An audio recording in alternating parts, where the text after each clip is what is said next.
Hello and welcome to the Splash briefing video. My name is Patrick. I'm the manager and one of the owners of this boat. We collaborate with Istion in renting this boat out. So since I skipper this boat a lot, we thought it would be useful if I did a video briefing in case you take in, there's too much information to take in the briefing, and you can always return back to this video to reference how different systems work. So I've taken some video at sea already with the sails and how the anchor works and a couple of other things like the plotter. And now I'll take you on a tour around the inside of the boat and edit the video, and hopefully it will be something helpful for you. If you're on an Istion charter, please refer to them for bookings and help first. But my number will also be at the end of this video in case you need some extra help with something technical, but do go to Istion first. Thanks very much. I hope this video is helpful for you, and please feel free to add comments or suggestions that would make this video even more helpful for future users of Splash. So to start Splash, just take off all of these caps. I'll show you a bit later in the video how the consoles work, but to start Splash, here's the power button. Just hold it down lightly. It needs a couple of seconds. You'll hear that blower come in and this sign come on, and then you're ready to start. You can already hear the water coming out of the cooling system to the right, so let's just check that.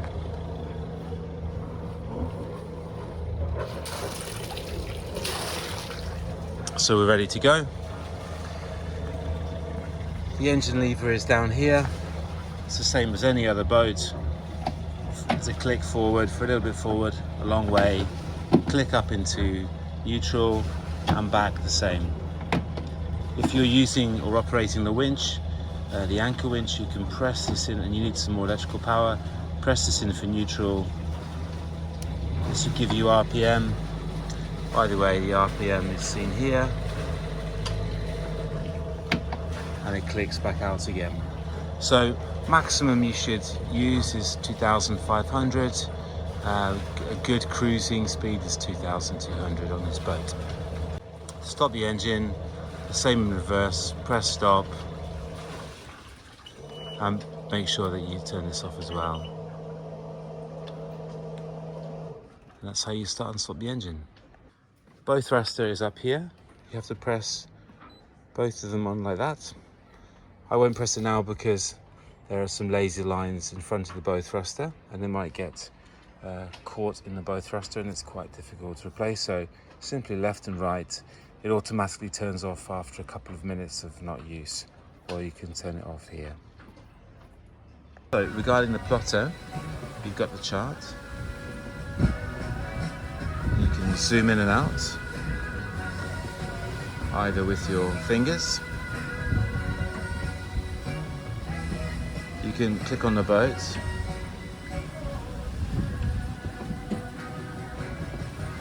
and add a couple of things. So you can have the course over the ground if you want, which is where you're really going.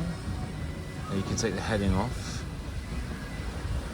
And infinite vectors is very, very useful because it's very short otherwise. So you can see where you're really going that way. And you can zoom in up. Please don't change too much. So we've got like the knots up here. You can change a couple of things. The time here. You've got some more filters there. With heading, it's the same as you had put on the boats. You've got the depth there as well as over about 100 meters. It won't show. Sometimes it can show like 2 meters, just a fish or something like that underneath it. So don't worry about that if you're out to sea. Onto the dashboard.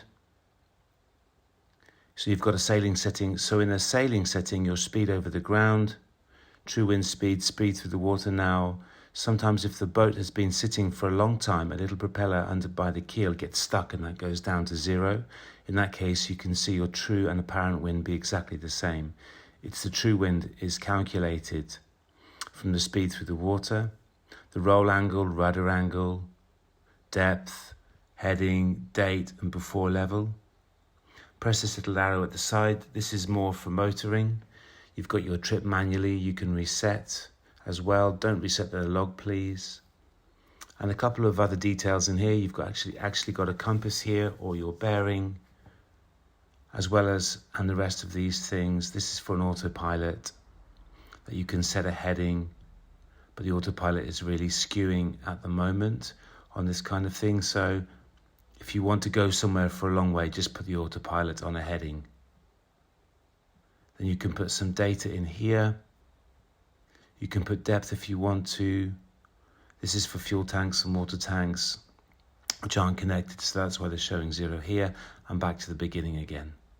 You can have a combination of chart and dashboard if you want to. There's no radar on the boat, so it doesn't do anything. And there are data things like your routes. Please don't delete any routes that are in here. And tracks as well, or don't delete the tracks either too. Thanks very much. Waypoints, you can add waypoints on the chart. If you want to indicate a waypoint, you can press so you know where to go back to. And that's basically it. To turn this on and off, so you want to change the brightness, you can just do that, brightness there, and you turn it on and off that way. But to activate it, you have to press there and slide when it's off. That's about it. So the autopilot works like almost all autopilot. Standby and auto. It will be on a heading. You can see I've got it on a wind heading though. So you can, at the moment we're trying to get that way because of wind. So I want it as close to the wind as I can. So to get a wind heading instead of a compass heading, I press menu, mode, go to wind vane and press that, but I'm there already, so I won't need to do that. That's how to get it to be on a wind setting instead of a heading. If I go into standby, go back into autopilot, it will take on the heading. So, just to go that again. Sorry, not mode. Modes. Wind vane.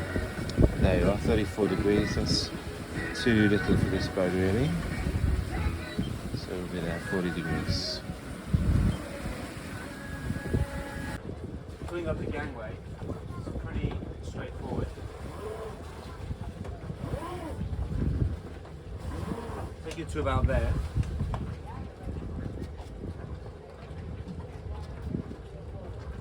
Bring it in, let it out a little bit.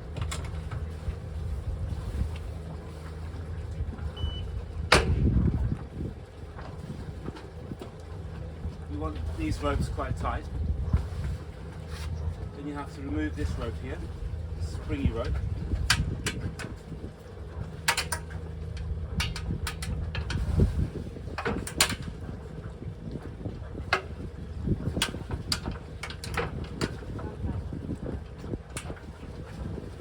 In here. Just around many times.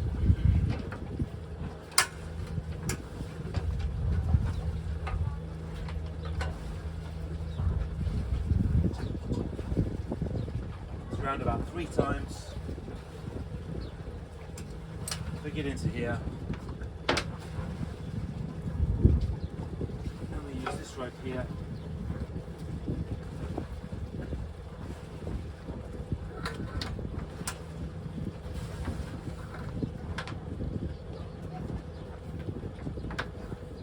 Tire off, and then you can get rid of the excess of it. So this is how the dinghy should be tied up. Put the fenders in there too. You can see those struts, ropes over the top of the engine, so it keeps it high off the deck. And one line is going back there. And that should keep the dinghy very safe and all that sort of. See what I've done. So the gangway, this rope goes around there and keeps it with these ropes here. And when you extend the gangway, you can just loop this around one of them and then keep it there. You've got a tie here as well, and a double knot here, so that if Once you're underway, you can put these safety rails across there and on the other side as well. These also lift up if you want to lift them up, but if you've got a spring on like now, it wouldn't be so easy to do that. Okay, two things here. To be really stable when you're parking in a marina, mooring, you can use a spring line, so you can put the spring lines across. Be careful to put them around the other side of the stanchions there. So this boat's not going anywhere now.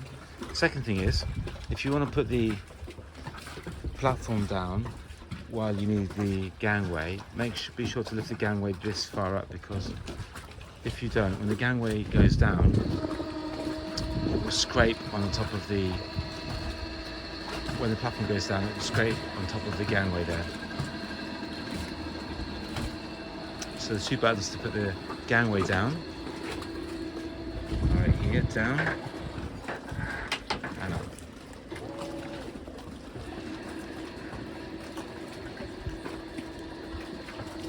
All the way to the bottom.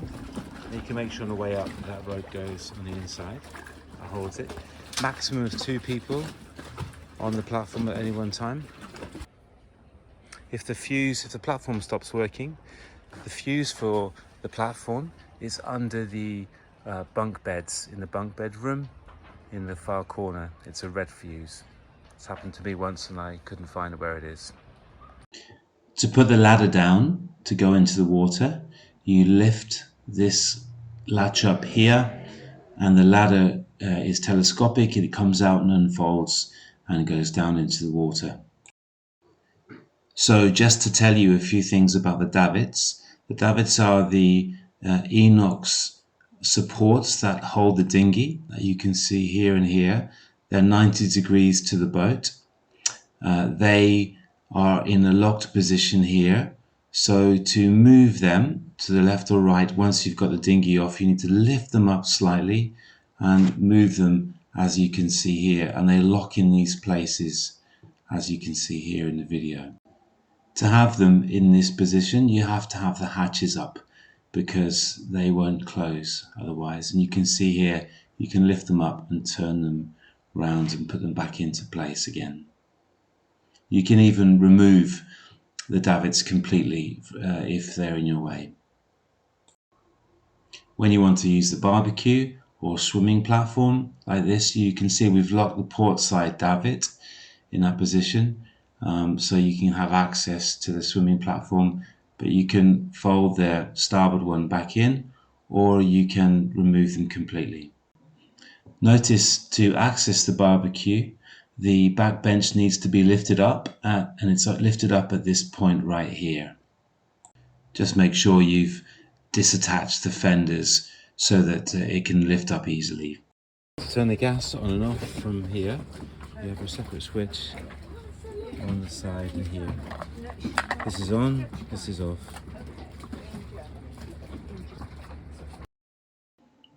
To ignite the barbecue, press the black knob and turn it around a little bit. You'll hear the gas come on, and at the same time, while it's pressed down, press the red button, the ignition button, until you see the gas light. So with the barbecue, to clean it, so you can take this pan out of here. You've got to make sure that this corner is at this point here, so the oil drains into there, and you can take this out and dispose of the oil. If you want to clean with water inside of here, make sure that the water's in this area, because we have a basin underneath. Underneath that's a generator, so the water goes in the basin and out to sea, not on top of the generator. If you put water here or here, it will drip onto the generator and we'll have real problems. And you can use the sink there as well. We have 2 Liferings on board. This one has a simple clip here just to keep it in place, and this one has a light too. The other Lifering is just over there. The gas bottles are kept just under here, which I'll take off for you. You just lift it up. It's spring loaded there, and that's where the gas bottles are. You can turn it off there if you want to, and there are other switches by the oven inside. There should be a spare one too. and you also have one by the barbecue, as I'll show a bit later in the barbecue video. So we collapse that, put that back into place. If you're really heeling on both sides, you have a step here that you can lift up, and then you can sit on the outside here, your feet up against the platform, and look forward and steer if you like. Your manual pump is here, and that's connected straight to the bottom of the bilges, so we'll pump out any water that you want to pump out if the electrical bilge isn't working. Switches on Dufours are hidden, so it took us a while to find out where they all are, including the bathroom lights. So this is the deck light, so when you turn that on, a whole series of lights around the rim of the boat will turn on if you have a deck light switched on, which is also connected to a light that goes in there too. Here is a really nice large side storage area, just like the other clips. You undo them, turn them round, bring them up. It should lock into place, and to come down you might need to move this into place too. So you shouldn't really need to come in here, but you can put suitcases in here. Just be careful that the rudder cables here are not infringed, or you don't put something in the way of them so they can move. You've got extra diesel in there. There's a mop here too, and an air pump. Here is also where we keep the mattresses so that you can tie onto the deck at any place that you want to do that. So we close that down. This is the point where we put your emergency rudder if you need it, which is located in here. Also, there's extra rope, a bucket, a mop, the petrol tank for the outboard engine, and a couple of other things, oil filters, a funnel, is in there. Here you have the diesel tank. You can use the pliers from the toolbox to open them in the two holes either side. So that's for the starboard tank, and that's for the port tank. You have one windlass here. There's also a spare one inside. This is an electrical winch. And you have everything here. The first reef, the main halyard, the Genoa halyard, so don't touch that please. It must be set there. And the Genoa sheet, you only need one sheet because we have a self-tacking jib on this boat. And you have the furler for the Genoa right there with the brake. You can put that around that winch there to let that out as you are putting this one in on the main winch. So you've just got the main halyard on there. Remember to unclip the halyard line from the clip. That keeps the halyard line down. And she goes up pretty smoothly. She doesn't really get caught in laser jacks. You can see there's quite a lot of excess reefing lines there, but it's much better to leave them out, because if you pull them in here and here, then it's the winch struggles to get them up. If at any time the winch struggles or has a hard time, not like that, then please stop, because there's a sail caught somewhere and you'll damage the winch. You see the lines are untangling there.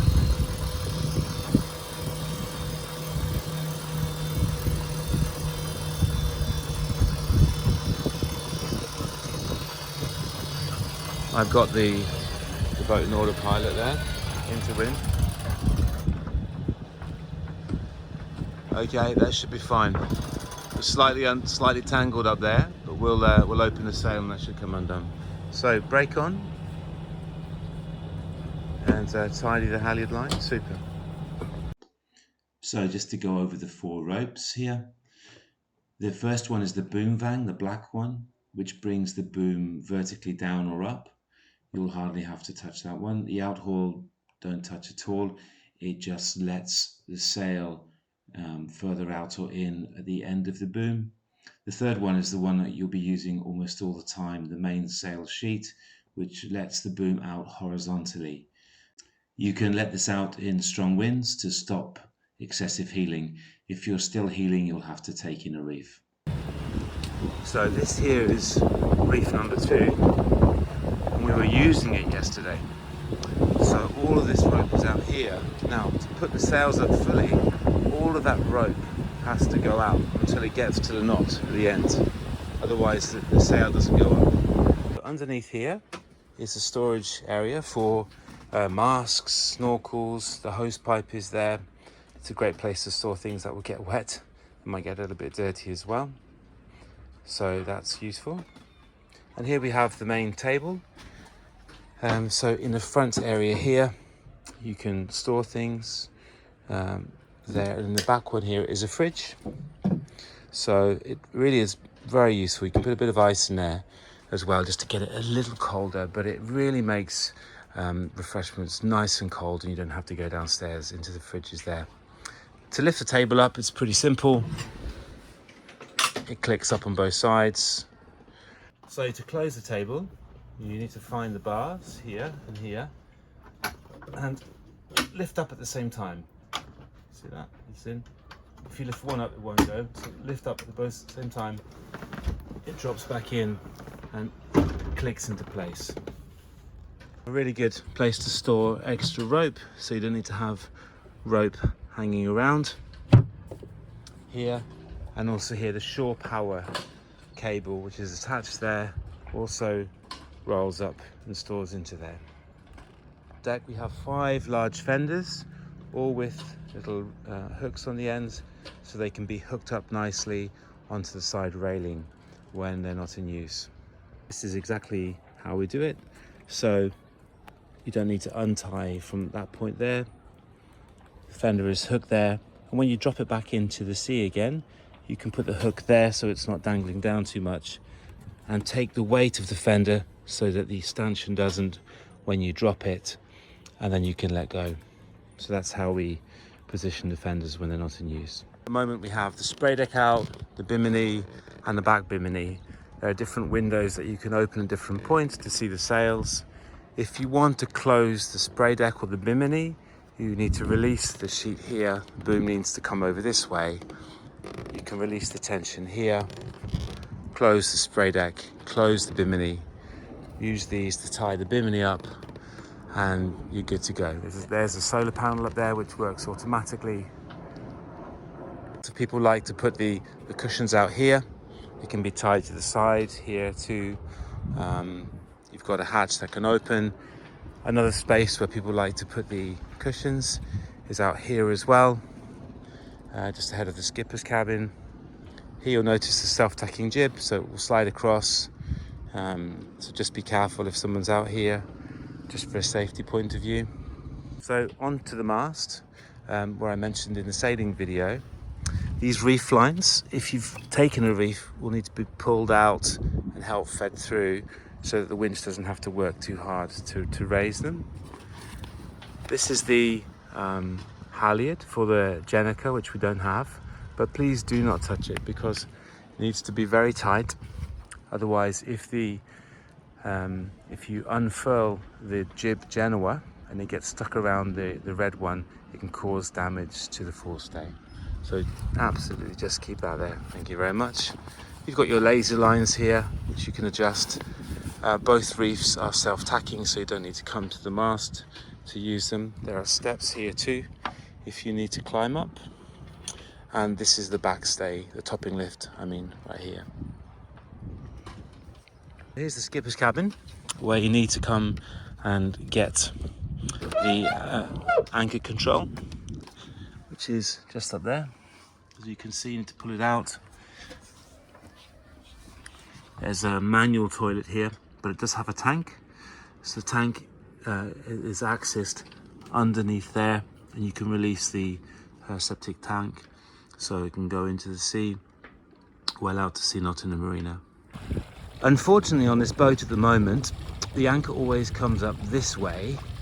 So I'm going to show you how we correct it because if you bring it up that way, it'll get wedged in there, and you'll have to bang it out down, and it's not very good at all. So you need to use the boat hook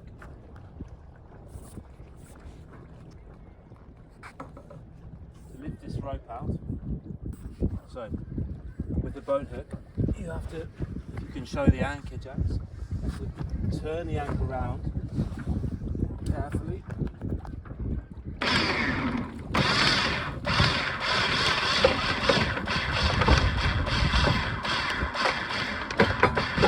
That's the only way to take up the anchor. Just make sure you do that every time, because the anchor always comes up the wrong way. There's also a security rope here. You can tie on both cleats here if you're anchored, and you can hook that into the chain there. Release the chain so that the tension is taken on the ropes, not the anchor if you're staying overnight. Here's the front water tank filling point. Here's a waste tank removal if you ever needed them.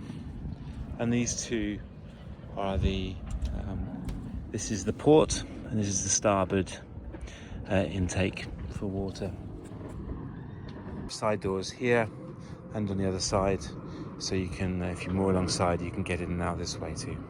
Okay, so the door mechanism slides in like this.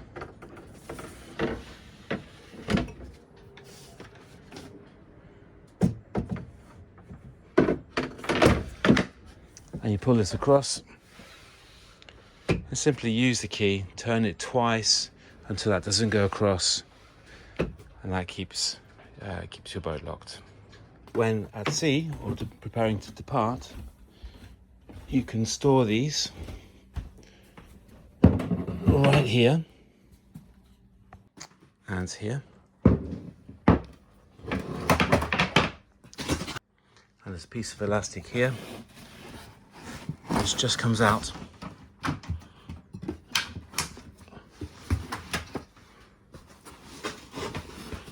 And goes around and keeps that pretty safe. It's the best place to keep them. Okay, instrument panel time. So you've got your fresh water pump, which you want to keep on all the time. Galley fridge, bilge pump, keep on all the time. You can keep navigation off when you're not using it. Shower pump. If you don't turn it off at night, it can just pump by itself, so it's a good idea to leave it off at night. All of the showers are automatically pumped outside. Autopilot, navigation lights, Saloon lights in here. Mooring light, these are self-explanatory. The windlass, which is the anchor, USB for the cabins, and the USB there on the table. Cockpit fridge, instruments, meaning the plotter and so on. Deck lights, so you've got that little light there, and the lights around the side of the boat. The hi-fi and the steaming light, that means the engine light. So the hi-fi turns on, and you can connect to Bluetooth to MVH29 something. It has 29 in it, and you press these buttons here. Radio, auxiliary. You can also use an auxiliary cable or BT audio. Coming over this here, this tells you the service battery reading. You go down here, this is the fuel. Now, we spent a long time calibrating the fuel tanks. They are pretty accurate for now. So when you get down on the starboard tank, down to about 10-15%, you can turn over to the port tank. Good idea to start on the starboard fuel tank. Also, it's worth noting that if you have a tank that was low, for example yesterday, this one was about 20%, this one was full. So I opened that tank as well as having this one open, and this morning they've leveled out. So diesel from one tank will flow into the other if one is higher than the other. Keep going around, the water level is pretty accurate too. So you've got a forward water tank, a port water tank, and a starboard water tank. And that's all you really need to know here. Here is the 12-volt system, which is being charged by shore power at the moment. You can also use a generator, and that's how much shore power is coming in. To start the generator, which you can only use when you're still, not when you're moving, you just hold the start button. Just keep holding it.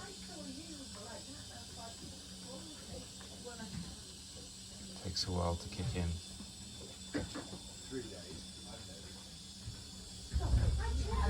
There it is.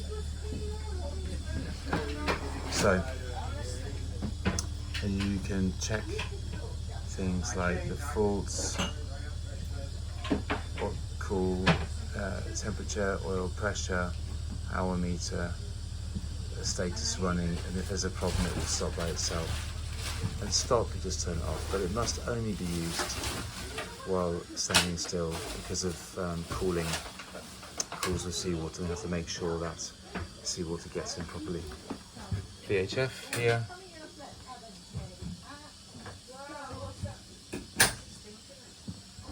Just turn it on.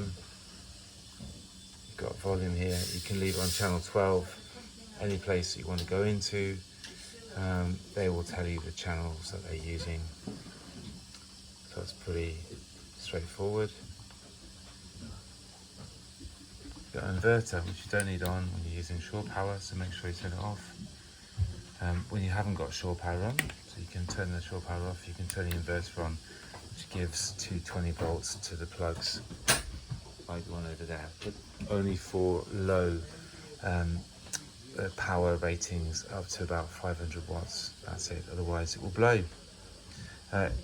When you're using the air conditioning, it's better to use the generator power. So as I showed you before how to turn the generator on, you switch this over to the generator, there'll be a light there, and then you can turn the air conditionings on and set them.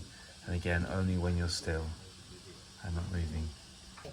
This is the EPIRB, so in case of a need to abandon ship, or you can just pull this off, you take this with you, a couple of clips off, you pull it, follow the instructions there. That's the EPIRB unit. You pull it off and you'll have help to your location as soon as possible. So now we're inside. You have the battery switches here. Coming into these aft rooms, you have a big aft room here. The main light is just there. You have a USB, another reading light, another reading light up here, USB and power there. Plenty of storage spaces. These little things can come out and stick over here if you want to keep your privacy. That's what they're there for. The same is true the other side. Plenty of little storage spaces up here and in here as well. The air conditioning is controlled from the other side, so you have to negotiate with the people sleeping in the other side regarding temperature if you want to use the air conditioning. Here is the access to the engine fan, motor, and a couple of fuses which you won't need. You can also access the engine this way, and should you want to. So here you have access to the engine. From this side you can also access by the front. This is the saildrive oil, and the main oil is on the front, but you have access to the dipstick just here. These are the only things that you should be checking, but Istion or myself will check them before every charter so that the oil is perfect for both parts. You have an emergency stop here if you need to as well. Both of these cabins, if there's an engine fire, you can remove this, and there are 3 fire extinguishers in that middle seat there. You can put a fire extinguisher in there to put any fire out. Operating the fuel, you've got 2 fuel tanks, one in here and one on the other side.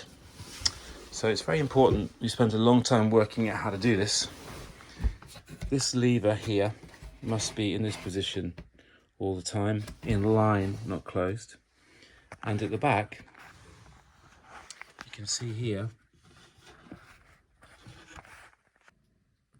and at the back here, so this lever must be in line all the time. And at the back here you can see a switch. This is in the on position, that's in the off position, So you put it on.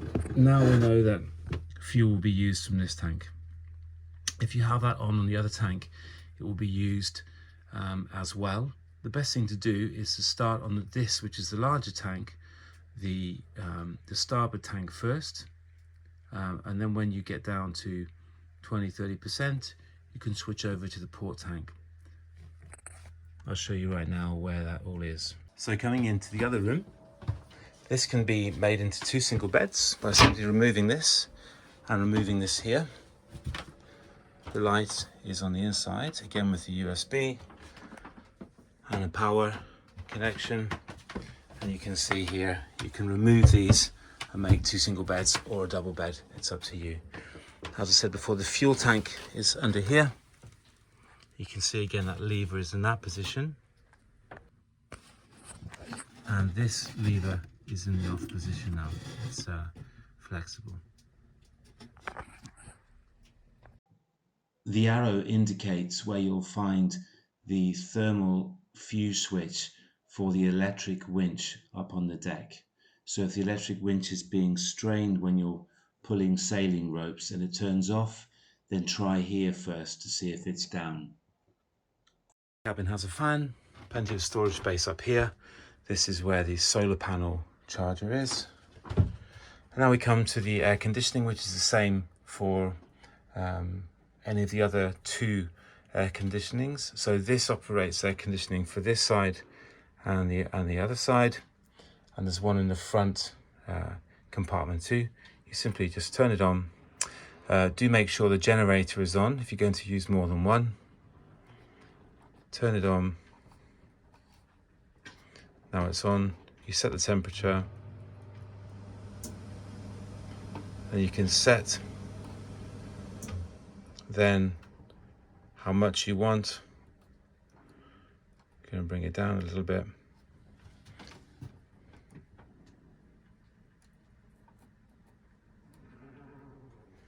And that will give you the temperature you need. There are other settings as well. Here you can change timer, brightness, display, and a few other things to put the ketone on if you want to. But it's very important that the air conditioning is used when the generator is on, otherwise there may not be enough power and the air conditioning may fail and you'll need someone to remove the air from the pipes, which is hard to do. So always best to use the generator and when you're still, not when you're moving. Coming into one of the bathrooms, this is one of the larger rear bathrooms. So you have the sink, on off, hot cold water. This is a bidet here. You have plenty of space in here to keep your things, and in here too. The lights turn on and off like this on the side, and there's one up there for the shower. Hot and cold water. Shower, there's like a nice shower curtain that comes across and can be fixed on the inside. They're very, very spacious, good water pressure, like you're at home, and just make sure everything is clipped up when you're ready to go. The drain is automatic, so when you start using the shower, it will work as long as the drain switch is on over here. At night, it's a good idea to turn it off because it can just turn on by itself. Now, so strictly, only human waste goes down the toilet. No paper, no cards, no wrappers, nothing else. Otherwise, it can block the motors and it can be expensive for you to pay to repair them. The toilet has 2 switches. This is a nice little keeper here. This is to do water and drain. I'll just show you that here. This one is just to drain the water, and this one is just to put water in. So you've got the choice there, but you can use this all the time. Just do it for a long time, 20–30 seconds, just to make sure everything is gone. Coming to that, each toilet has its independent septic tank.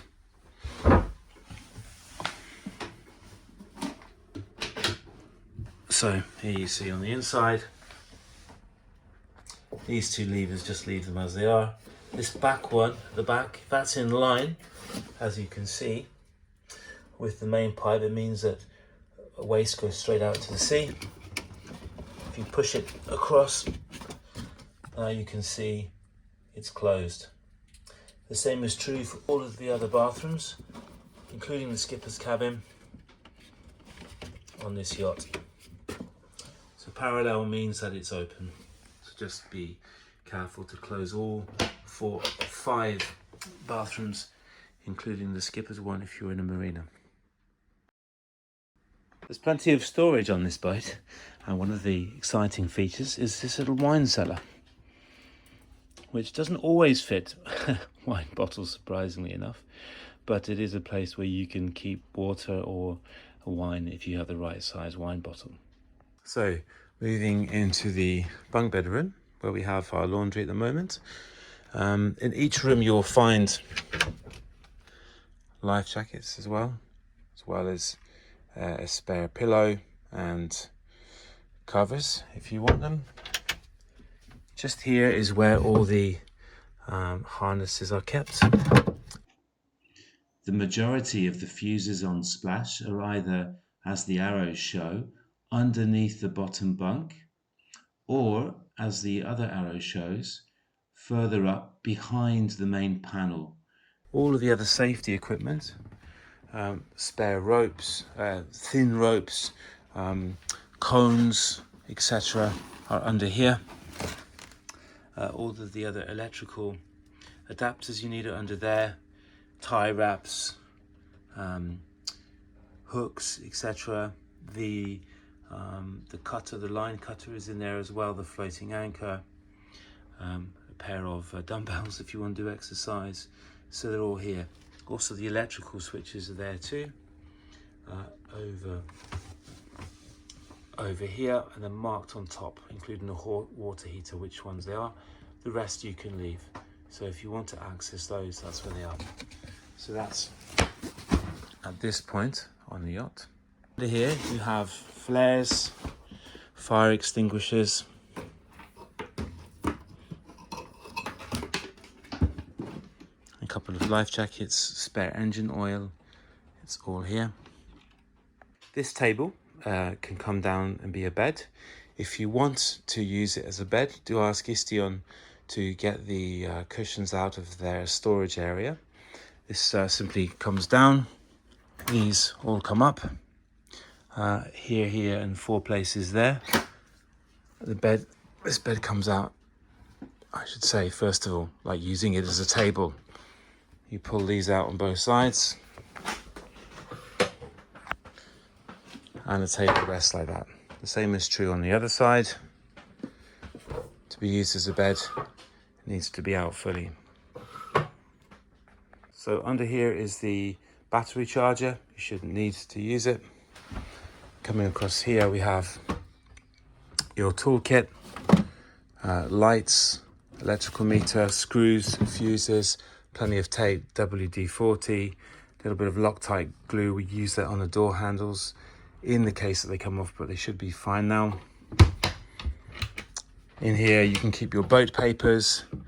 This light here goes on the table up there, goes in at night. You have water connections in there, some pens, your spare handle, a Turkish flag which you'll need when you go into Turkish waters. Don't forget to put it up. The boat manual here, the Greek Autopilot, plenty of maps here of all over Greece, including this region, and some other Greek water pilots. This is your first aid kit, binoculars, anchor balls if you need them, standard sewing repair kit, first aid guidance if you need that. It's all in this one here. Okay, immediately under here you have your 2 things. This is where your water system operates on the boat. So at the moment you can see we have 1 tank open and 2 closed. Don't keep any more than 1 tank open, because when one empties it will just pump air through and you won't get very much water pressure. So the best thing to do is to start on one tank. I don't remember at this moment which one is which, but in the manual, on an appropriate page, I show which is which. But if you keep one open, you'll be able to see from the appropriate page on the screen which one is coming down. So keep one open, and when it begins to fizz, close it and then open another one. You've got 680 litres of water. If you're not careful, you'll go through it quite quickly. But by keeping one open and two closed, you'll get a kind of warning about how quickly your particular crew are going through the water. Behind that, we have here spare propeller, lots of manuals of the boat, and spare impellers and engine filters and equipment there, which you shouldn't need to use. The spare propeller is underneath all of that. Underneath that one is the air conditioning unit. So the light switch is here. This is the main one here, really. And this is for the floor lights.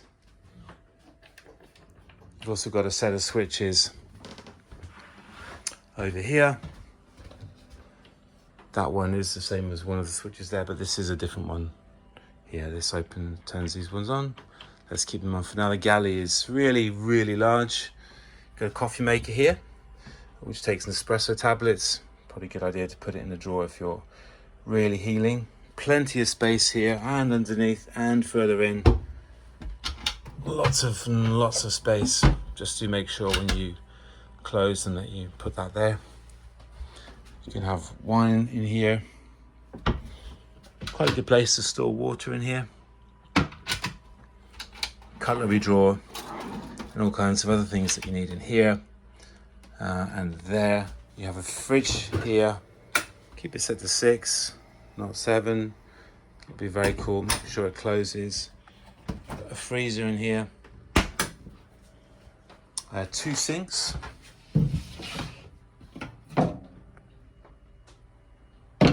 Seawater here if you need it. The button's on the side.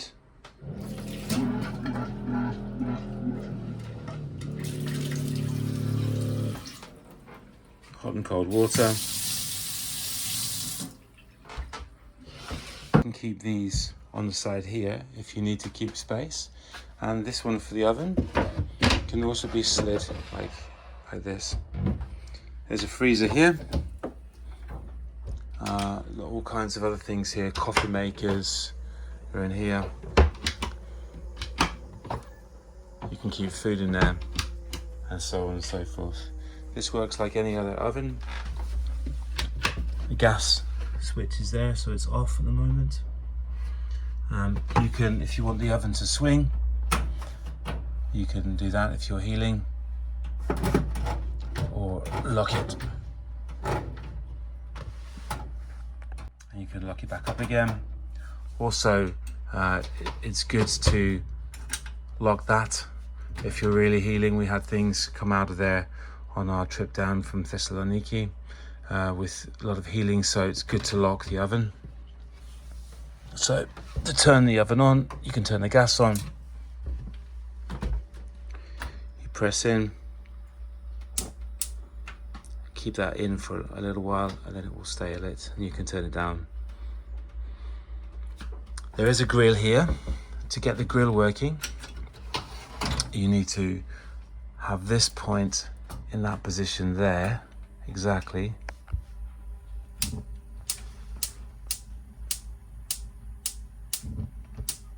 And there you are, it's lit there, that's the grill. You need to keep it there. It's a little tricky. There you are, it's lit now. Do keep an eye on it.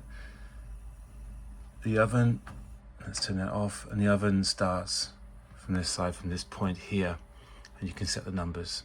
So, we turn it off after use. Now that's off there. We can put this back.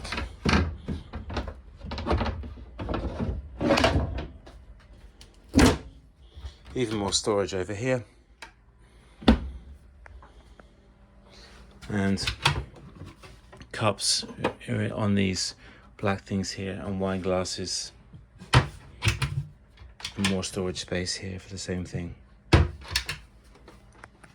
Into the front cabins, there you have storage in this drawer and this drawer here. You can put a bag in there too. Plenty of storage spaces there. It's best. The idea is that your head is, two heads are here and your feet are there. There's the air conditioning operating unit and it comes out of there. There is a reading light there too. Dufour put it at the wrong end. The light switches are also here, as well as at the ends there too. And there's slightly smaller bathrooms here as well, which work in the same way as I showed before. You can put the shower up there too, to have a shower. And the same this side as well. Where the arrow indicates under the bed is where you'll find the thermal switch for the anchor. So if the anchor is being strained and it stops working, probably the switch is turned off here and you need to reset it. These hatches here can either be on the mosquito kind or closed completely or opened and pushed up like that. You can change how tight that is there. It can also be locked as well, like that, if you want to. You can slide these across too. And you can slide this down as well. Thank you for watching the video. Again, as I said before, if you have any comments or questions or you feel I've missed something out, please do tell me so that we can make this video as helpful as possible. Enjoy your holiday.